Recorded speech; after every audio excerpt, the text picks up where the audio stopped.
Life में जैसे आप पार्टी का मजा लेते हैं, वैसे ही ट्रैवलिंग भी जीने का एक अंदाज है, एक एक्सपेंसिव और एडिक्टिव अंदाज। कभी कभी मैं चाहती हूँ कि समय एक पल के लिए ठहर जाए और मैं पूरे जोर से प्रे करूँ कि ऊपर वाला खुद मुझसे नीचे आकर के मुझे गिफ्ट हैम्पर में एक ऐसी जादुई छड़ी दे दे जिससे मेरे सारे बिल्स चुक जाएं, और वो मुझे एक हेल्दी बॉडी भी दे ताकि मैं कहीं भी घूमने जा सकूं, और साथ ही एक ऐसी बेहतरीन कंपनी दे जो ट्रैवलिंग में मेरा सोलमेट हो।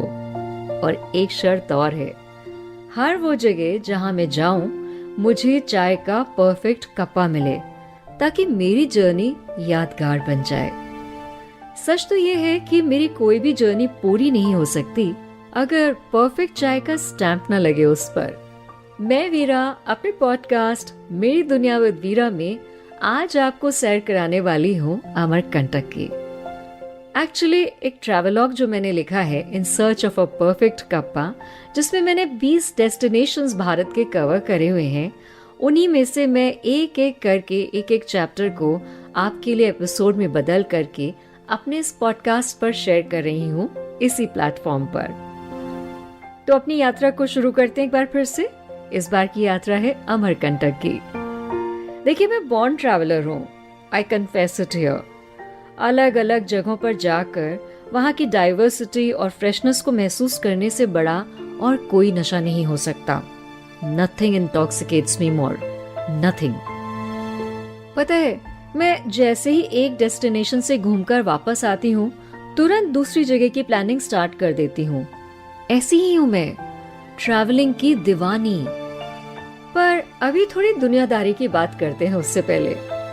देखिए, 2013 में मैंने अपना फ्लैट खरीदा और किसी भी मिडिल क्लास इंसान की तरह मैंने भी अपनी फाइनेंशियल लिमिट्स को ओवर एक्सीड नहीं, सुपर ओवर एक्सीड किया, ये सोचकर कि अगले साल तक तो ये क्राइसिस कंट्रोल में आ ही जाएगी। क्योंकि एक बात बताऊं, हम हिंदुस्तानी बहुत ऑप्टिमिस्ट होते हैं, लॉजिक लगाते हैं कि ऊपर वाले ने अगर प्रॉपर्टी का ओनर बनाया है तो ईएमआईज की प्रॉब्लम भी वही सॉल्व करेगा। जैसे हम कहते हैं ना कि जिसने हमें पैदा किया है वो हमें खाने के लिए भी देगा। सब कुछ अच्छे के लिए ही होता है, अगला साल जरूर बेहतर होगा। बस यही मेरे भी दिमाग में चल रहा था जब मैं वो सुपर एक्सेसिव ईएमआई के बोझ से दब गई। अब स्टोरी में ट्विस्ट ये आया कि मेरा रास्ता तो क्लियर हुआ नहीं, मेरी कंपनी ने मेरा रास्ता क्लियर कर दिया गोल्डन हैंडशेक करके। और शुरुआत हुई वहीं से मेरे अनएंडिंग नाइटमेयर्स की, मेरी एंडलेस स्ट्रगल्स की। स्ट्रगल ईएमआई टाइम पर डिपॉजिट करने की, स्ट्रगल एक सिंगल मदर होकर घर चलाने की, एक स्ट्रगल अपनी बेटी को उसी उत्साह से बड़ा करने की, और सबसे बड़ी स्ट्रगल अपने ट्रैवल बग को इंटैक्ट रखने की। तो नटशल में सिलसिला शुरू हुआ ऐसे डेस्टिनेशंस तलाशने का जो मेरे लिमिटेड रिसोर्सेज में अफोर्डेबल हों, नए हों, इंटरेस्टिंग हों और डिफरेंट हों। और सच पूछिए तो इस तलाश में मैं काफी सक्सेसफुल भी हुई। तो मैं अपने पर्सनल ट्रैवल्स को बैग में छुपा कर रख देती हूँ और वापस हम लोग अपनी ट्रैवल पर चलते हैं। आज की तारीख में अगर कोई नेक्स्ट टू गॉड है, ट्रस्ट मी, वो है गूगल बाबा। हर सवाल का जवाब है इनके पास में।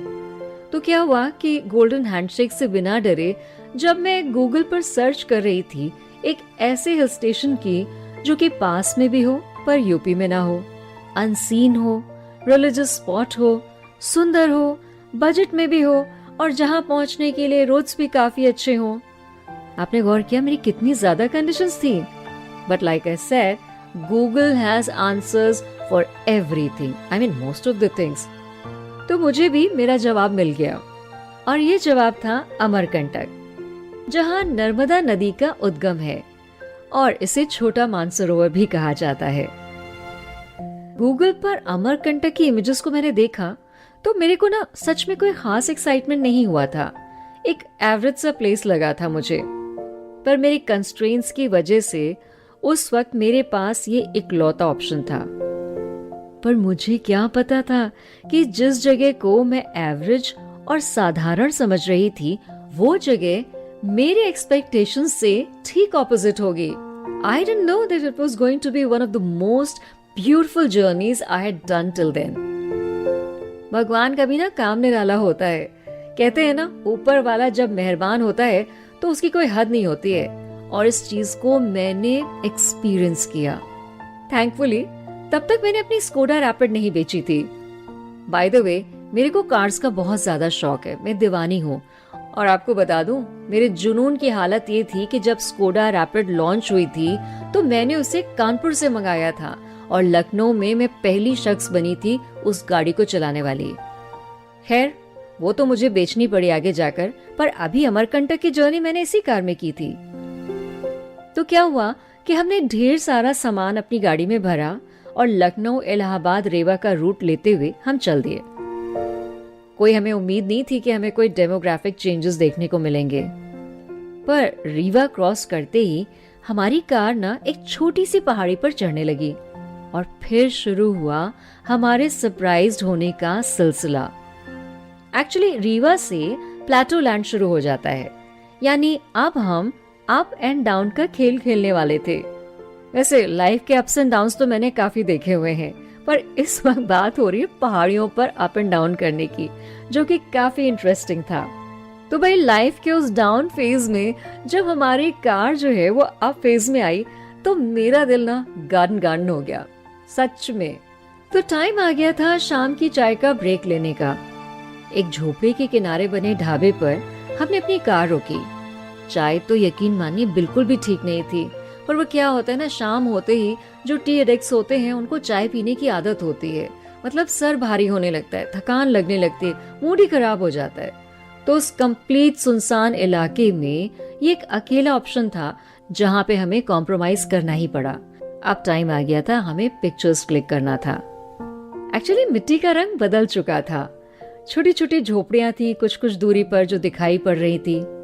हरियाली कोई ज्यादा नहीं थी, पर इस पूरे एरिया में ना एक अलग तरह की कशिश थी। मुझे लगा जैसे मेरा अच्छा वक्त शुरू हो चुका है। एक बात और, हम इंडियंस हैप्पी क्लिकर्स होते हैं। बजाय इसके कि हम उस मोमेंट को एंजॉय करें, सेवा करें, हम फटाफट क्लिकिंग शुरू कर देते हैं। अभी मेरे को ना वो याद आता है फोटो रील कोडैक वाला जमाना, जब हमारे पास एक रोल होता था जिसमें लिमिटेड फोटोज हम खींच सकते थे। तो एक एक फोटो को हम बहुत सोच समझ के खींचते थे कि कहीं भाई वेस्ट ना हो जाए कुछ। अब तो ये टेंशन है कि 1000 क्लिक कर लो, उसमें से कहीं 20 या 25 जाके सही निकलती हैं। पर मैं आपको बताऊं, कार्डिनल सिन है ये क्लिकिंग। इससे ना रिस्ट्रेन में रखिए, कंट्रोल रखिए इस पर। ये आपके पूरे ट्रैवल के मजे को बेकार कर देती है। आई मीन क्लिक करिए, लेकिन साथ ही साथ पूरे एनवायरनमेंट का, पूरी एम्बियंस का मजा भी लेना बहुत जरूरी होता है ना? तो भाई, उस डेस्पिकेबल चाय को पीने के बाद, एक रिपोर्टर की तरह पिक्चर्स खींचने के बाद हम आगे बढ़े। हमारा नाइट हॉल्ट था शहडोल। मैंने तो कभी पहले शहर का नाम ही नहीं सुना था। बिल्कुल भी आइडिया नहीं था मुझे कि मुझे यहाँ रुकने के लिए कैसी जगह मिलने वाली है। एक्चुअली लखनऊ से अमरकंटक तक पहुंचने के लिए 2 दिन लगते हैं, क्योंकि रास्ते में बहुत सारी फैसिलिटीज नहीं है, तो आपको ब्रेक लेना ही पड़ता है खुद को और अपनी गाड़ी को आराम देने के लिए। तो भाई, कार को 100 की रफ्तार से दौड़ाते हुए हम शहडोल की ओर दौड़ पड़े, काफी कस्बे पीछे छोड़ते हुए। जल्दी ही रात हो गई और हमारे फन ने हमें टाटा बाय बाय कर दिया, और उस फन की जगह ले ली थी डर और घबराहट ने। क्योंकि पता क्या हुआ, आसमान में घने बादल आ गए थे, बिजली ने कड़कना शुरू कर दिया था, गरजना और चमकना भी शुरू कर दिया था। और उस वक्त हम एक जंगल से गुजर रहे थे। अचानक से हमें लगा कि किसी ने हम पे हमला कर दिया है।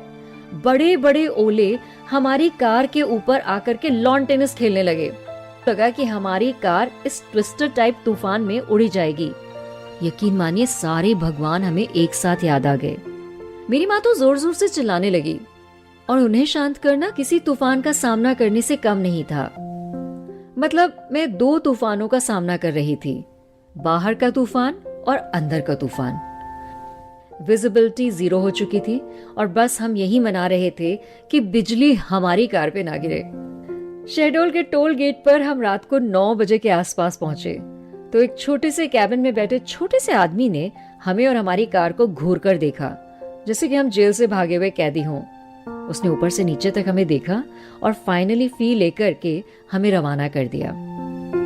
पता है, जब आपकी एक्सपेक्टेशंस लीस्ट होती हैं ना, तो मैंने देखा है लाइफ में आपको बेस्ट ऑप्शंस मिलते हैं, और यही हुआ हमारे साथ शहडोल में। हमें एक बहुत ही अच्छा होटल मिला, प्लेजेंट, सेफ एंड क्लीन। भाई बिस्तर पर गिरते ही हम घोड़े बेचकर सोने वाले थे, मैं, मेरी माँ, मेरी बेटी और आदि। हाँ, आदि हमारी एक्सटेंडेड फैमिली का हिस्सा। पर उससे पहले हम भूखे प्यासे, चाय के प्यासे, भूख से तड़पते हुए लोग, हम लोग होटल के रेस्टोरेंट में जाकर के बैठे और हमने मजा लिया चाइनीज फूड और अमेजिंग कॉफी का। बहुत अच्छा लगा यार, दुनिया में अगर कहीं जन्नत है तो इस वक्त इसी रेस्टोरेंट में है और इसी शहर में है, इसी कस्बे में है। तो रात हमने शहडोल में गुजारी। लेकिन देखिए, ऐसा है कि जर्नी तो आगे बढ़ी। इस जर्नी का डेस्टिनेशन तो अमरकंटक है। तो हमने अमरकंटक की यात्रा में शहडोल में रात गुजार करके अगले दिन अपनी गाड़ी को आगे बढ़ाया।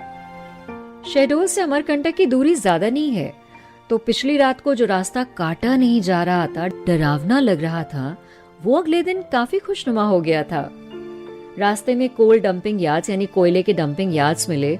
उन्हें क्रॉस करते हुए हम तकरीबन 3 बजे के आसपास अमरकंटक पहुंचे और उस वक्त बहुत ही घनघोर बरसात हो रही थी। इतना जबरदस्त बरसात हो रही थी दिन में कि हमारी समझ में नहीं आया कि हम रहने की जगह को खोजें तो कैसे खोजें, क्योंकि हम छाते तो लाए नहीं थे। खैर, बारी थी सबसे मुश्किल काम की, एक अच्छा सा डिसेंट प्लेस तलाशना स्टे करने के लिए, वो भी रीजनेबल बजट में। देखिए, हम हिंदुस्तानियों के साथ ना एक मेजर इशू होता है और वो है हाइजीन का। इन पर्टिकुलर मैं बात कर रही हूँ वॉशरूम्स की क्लीनलीनेस की, और दूसरी, अगर आपका बजट कंस्ट्रेन में है तो गंदे चादर और तकिया कवर गंदे आपको मिलेंगे ही मिलेंगे। तो इन ड्रॉबैक्स को देखते हुए, समझते हुए, हमारे पास सिर्फ एक ही ऑप्शन था, एमपी टूरिज्म का गेस्ट हाउस। अनफॉर्चुनेटली उसका टैरिफ बहुत हाई था। पर क्या हुआ कि काफी धर्मशालाओं को, काफी छोटे मोटे होटल्स देखने के बाद पानी में भीगते हुए हम दिल और दिमाग से और शरीर से इतने लथपथ हो गए थे, थकान की वजह से और पानी की वजह से, कि हमने डिसाइड किया कि भाई ऐसा है, भले ही हम एक बार खाना खाएं, हम खाने में कटौती करेंगे, पर हम रहने के लिए अच्छी जगह पे ही रुकेंगे। तो बस हम वापस एमपी टूरिज्म के गेस्ट हाउस पहुंचे, जो था तो महंगा, पर रहने के लिए इससे खूबसूरत जगह वहां पे और कोई नहीं थी। क्योंकि फर्स्ट ऑफ ऑल ये बहुत ही ह्यूज एरिया में बना हुआ है, and you know it's like studded with gardens, lots of trees, इतनी हरियाली, इतनी तरह के पक्षी थे वहां पे कि मैं क्या बताऊं। और चूंकि ये खुद छोटी सी हिल पे बसा हुआ था, तो सामने से ना सिर्फ पहाड़ियां ही पहाड़ियां नजर आ रही थी और दूर से नर्मदा नदी भी चमकती हुई नजर आ रही थी। जनाब, ये तो बस शुरुआत थी। हमारी अमरकंटक की जर्नी में क्या क्या हुआ मैं आपको क्या बताऊं। इसके लिए ना आपको अमरकंटक के पार्ट 2 को सुनना पड़ेगा, क्योंकि अभी तो मुझे ब्रेक लेना है। तो वीरा का ये पॉडकास्ट मेरी दुनिया विद वीरा, जिसमें हमने जर्नी की है अमरकंटक की, तो आज तो मैं पहुंच गई हूँ अमरकंटक। लेकिन अमरकंटक में पहुंचने के बाद, वहां रुकने के बाद मैंने किया क्या, मुझे क्या क्या देखने को मिला और मेरे क्या क्या एक्सपीरियंस थे, ये सुनने के लिए आपको मेरे अगले पॉडकास्ट का इंतजार जरूर करना होगा, क्योंकि वहीं पे अमरकंटक की असली खूबसूरती मैं आपके साथ शेयर करूंगी। मैं वीरा आपके साथ इसी प्लेटफॉर्म पर अपनी book in search of a perfect kappa को ऑडियो बुक की तरह से आपके साथ शेयर कर रही हूँ। मेरी इस जर्नी का हिस्सा बनिए, मेरी चाय को मेरे साथ एंजॉय करिए और मेरी सोल की इस जर्नी में मेरा साथ दीजिए। अगर आपको ये मेरा पॉडकास्ट अच्छा लगता है तो प्लीज उसे फॉलो जरूर करिए और उसे शेयर भी करिए, और बेल आइकन उसे दबाना तो कतई मत भूलिए। अगली बार अमरकंटक की कहानी को पूरा करेंगे। तब तक अपना ख्याल रखिए।